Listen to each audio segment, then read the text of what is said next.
नमस्कार. आपण पाहत आहात बेधडक न्यूज.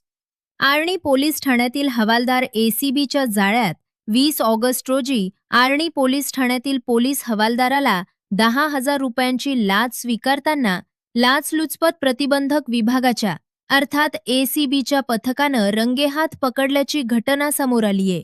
मिळालेल्या माहितीनुसार अरविंद राजाराम जाधव, वय 44 वर्ष, हे आर्णी पोलीस ठाण्यात हवालदार म्हणून कार्यरत आहेत. गुन्ह्याच्या तपासात मदत करण्यासाठी तसेच न्यायालयीन जामीन प्रक्रियेसंदर्भात मदत करण्याच्या मोबदल्यात 15,000 रुपयांची लाच मागितल्याचा आरोप त्यांच्यावर आहे.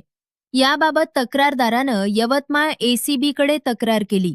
तक्रारीची पडताळणी केल्यानंतर एसीबी पथकानं आर्णी पोलीस ठाण्यात सापळा रचला. सापळ्यादरम्यान 10,000 रुपयांची लाच स्वीकारताना हवालदार अरविंद जाधव यांना एसीबी पथकानं ताब्यात घेतले. त्यांच्या पॅन्टच्या खिशातून लाचेची रक्कम जप्त करण्यात आल्याची माहितीये. या प्रकरणी आर्णी पोलीस ठाण्यात गुन्हा दाखल करण्यात आला असून पुढील तपास एसीबीकडून सुरू आहे. या कारवाईमुळे आर्णी पोलीस विभागात खळबळ उडालीये. अशाच ताज्या घडामोडींसाठी बेधडक न्यूज चॅनलला सबस्क्राईब करा आणि आमच्या फेसबुक व इंस्टाग्राम पेजला फॉलो करा. धन्यवाद. विकी चौरे, तालुका प्रतिनिधी, बेधडक न्यूज, आर्णी.